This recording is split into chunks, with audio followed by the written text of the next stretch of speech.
Well, we got a surprise today. This wasn't supposed to be here for another couple weeks, but it showed up early. Why is that car doing that? That was weird. Xtreme Wear Parts. Wow, it's really sunny out today. Out of Alberta, Canada. This should be 20 new mulching teeth. Look at how cool this box is, though. They literally screw it shut. You helping? It's a badass box. My helper for the day. This is my first time sitting in here, so. Oh, t-shirt, I think. Love it. Oh wait, no, what is that? Oh, it's a hat. Definitely from Canada. They're sending beanies. I appreciate it, though. That's cool. All right, let's see what one of these looks like. Okay, first off, they're not red. I thought they'd be red, but they say it'll fit. I've never taken the teeth off my mulcher. One of my guys flipped them for me. So I guess we're gonna have to go get the mulcher today and put these on. That'll be fun. Love this box though. That's cool. All stuffed in there. Surprisingly small. I thought it was gonna be a big ass box. I'm not gonna lie. I like the way they do that. So, anywho, let's see how this goes. Obviously, it's been overdue. And it's kind of sat for a little bit. That's why there's rust on it. But like I said earlier, Xtreme Wear Parts sent us the new teeth. Wham bam. They look very nice, especially compared to these dull ones that are here. I would like to go compare one of these to one at Cat, just to see weight wise and stuff like that if they're the same. But yep, Harbor Freight bailed us out. M12 socket. It's an M14 bolt. I don't get it, but whatever. We got the right socket, or right hex driver, whatever these are called, to get in there. Gotta give them a little tap to really seat. And then good old fashioned breaker bar. Oh, it's gonna be a pain. Oh, I'm gonna have to figure this out. Alright, so we broke this one loose. Oh man, my 1/2-inch drive don't want to work. Look at that. Damn it, man. Let's see if I got another. I know I got another one somewhere.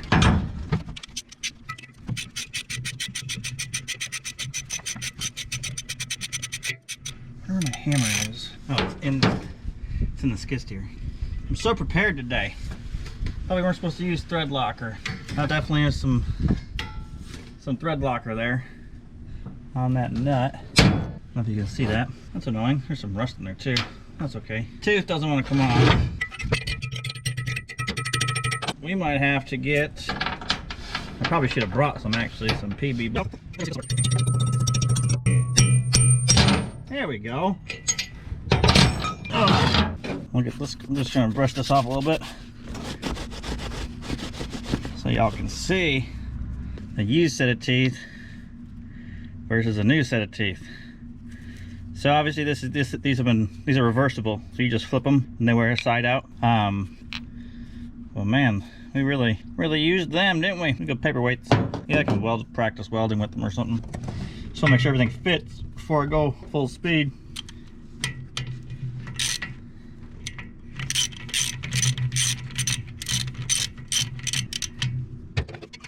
That went down. I'm just going to come in, suck, make sure it's good, and then I'll tighten down. So, let's see what that looks like. Come on, drum. Why does it always want to fight me? That looks good. Imagine that coming at you at 3,000 RPMs. Ooh, it's gonna ruin your day. So, Milwaukee, of course, and first time using it, so there's number one. All right, I guess we'll do these two next. I want to work evenly out from the middle because I actually only bought 20. Because I want to put carbides. I want to put carbides on the ends because that's really where they sit. Like, look at that too. That is just, they get beat up over at the ends. I don't know if it's because of the skid plates or whatever. Kind of pushes dirt up in here a little bit, and these teeth just unevenly wear so much faster than the middle. And the middle is where we do predominantly all the hardwood cutting. So put a breaker bar. This in the hole. Yeah, this is called the 1/8" hammer. Got my cool breaker bar. There we go. That's good enough. Just gotta break the tension.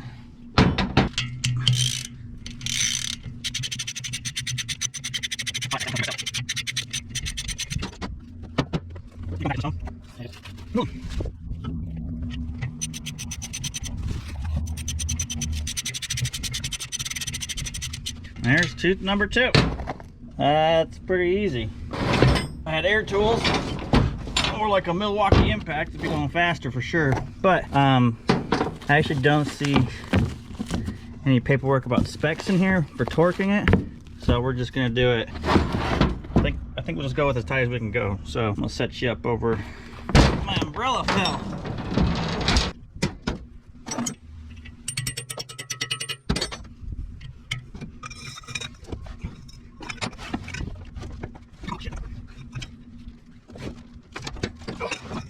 You slow down.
Probably have to go down, huh? Just right in the hole.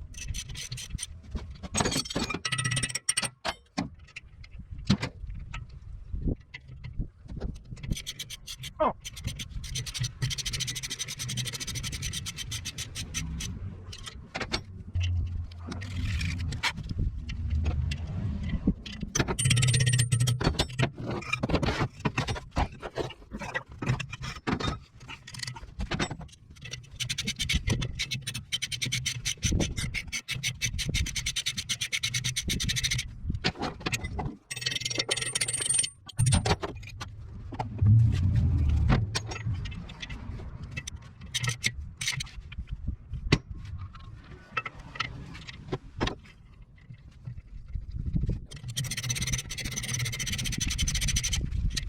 Three.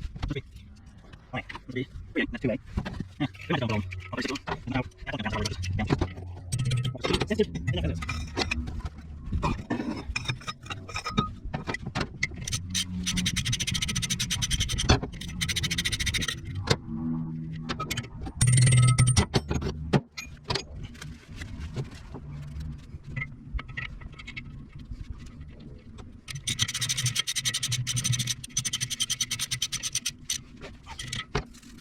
My answer is 2A.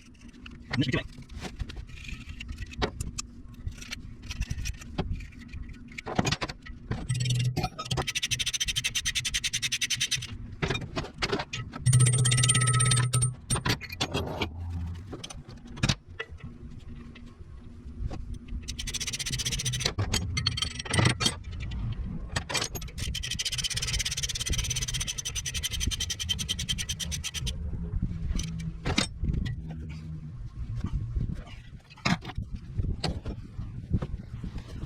Alrighty, mulcher is back on.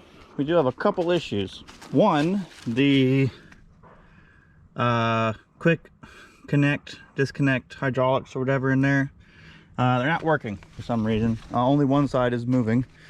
We did take the cylinder out of here that lifts this up and down, because we no longer are plugging the electronics in for the mulcher, because all it does is rip out when you tilt the mulcher forward because it's too short. And it also got bent. So I have to figure out something. This door is bent too, I think, because I doesn't want to open past this, and it should go all the way up.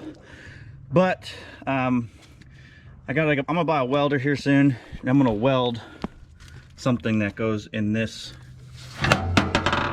hole right here and like attaches somehow to that, just to hold it up, because some jobs it's helpful to have it up and other jobs it's helpful to have it down. You know, I do want to Get rid of these and get the screw-in kinds because these are trash. Look at this. Look at that. Backing that nut out again, or that bolt. Ripping the metal there because of all the lateral pressure it puts on this thing. Look at that. That was tight when it was new. It's just bent and stretched the metal so much so from the, see that rub mark right there?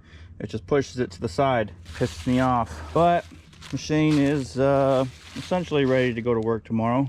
So we got some things obviously to mess with tomorrow once we get out with the, I gotta get my grease gun. I'm gonna try and grease those latches again. But tomorrow's swamp day, so there's no point in cleaning it. Probably knock that sand out of there, but other than that, I mean, it's going to the swamp, so it's gonna get muddy. But old 550 handled it well, holding that. I mean, the mulcher is 2,500 pounds if I remember correctly. Look at them shiny new teeth. I don't know if you can see that. You can see that probably. Shiny new teeth. Woo! But it was mulcher 2,500 pounds, so I mean, obviously it's nothing for a 550. Getting it off of here is kind of a pain. It did not want to come off. You can see it kind of scratched the paint there and scratched it right there too.